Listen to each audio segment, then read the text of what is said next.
সকল প্রিয় ভাই বোনদের অনেক অনেক ধন্যবাদ, দোয়া ও ভালোবাসা। যারা আমার ভিডিওগুলো দেখে লাইক কমেন্ট করেন, অন্তর থেকে দোয়া ও ভালোবাসা থাকলো।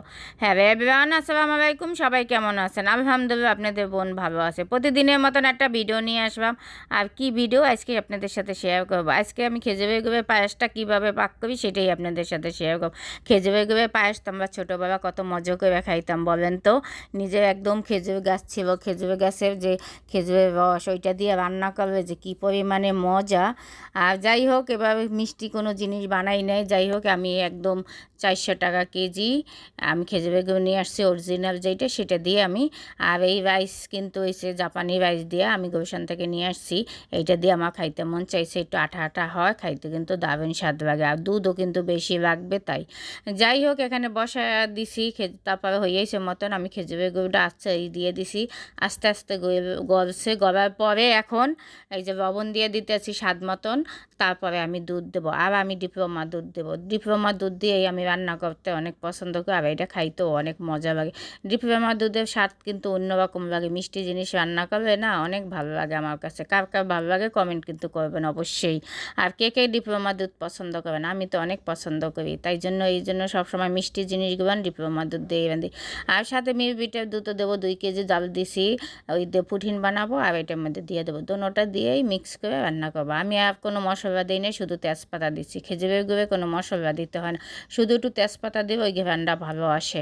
আর এটা কিন্তু ফিরনি না, এটা পায়াস। পায়াস রান্না করবে কিন্তু এইভাবেই রান্না করবেন খেজুরের গুড় দিয়ে। আর যাই হোক, কে কে পছন্দ করেন খেজুরের গুড়ের পায়াস কমেন্ট কিন্তু করবেন অবশ্যই লাইক কমেন্ট করে পাশে থাকবেন। বোনের ভিডিওগুলো শেয়ার করে দিবেন। আর আমার প্রিয় ভাই বোন, আপনাদের একটা লাইক কমেন্টের আশায় থাকি। বলেন তো আপনাদের কত ভালোবাসি। আপনারা একটা কমেন্ট করলে আমার মন প্রাণ সব ভরে যায়।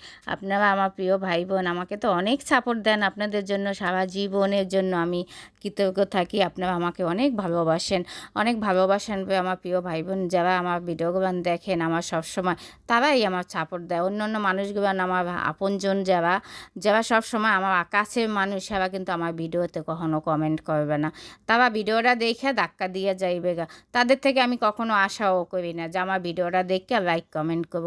তারা কিন্তু আমার ভিডিওগুলো চুপে চুপে ঠিকই দেখে কিন্তু ধাক্কা দিয়ে জায়গা যাক, তাদের ভালো লাগে না আমার ভিডিও তাই দেখেন।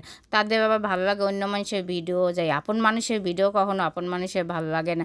যাই হোক, আমার কাছের মানুষগুলো যেগুলো তাদের থেকে আমি কখনো আশা করি না। আমার দূরের প্রিয় ভাই বোন, আপনাদের থেকে সবসময় আশা করি আপনারা আমাকে অনেক সাপোর্ট দেন। আপনাদের একটু ভালোবাসা আরও আগাই যাব। বলেন তো কত ভিডিও বানাই, এই ভিডিও বানাইতে না অনেক কষ্ট হয়, অনেক যুদ্ধ করে তারপর ভিডিও গান বানাই। বলেন কত ভিডিও বানাইছি। ফেসবুক আমাকে একটু সাপোর্টেই দেন। আমার ভিডিও গান কেন ভাইরাল করে না? আমি যদি একটু ইনকাম করি, ভালোভাবে চলি, এইটা মনে হয় ফেসবুকও চায় না।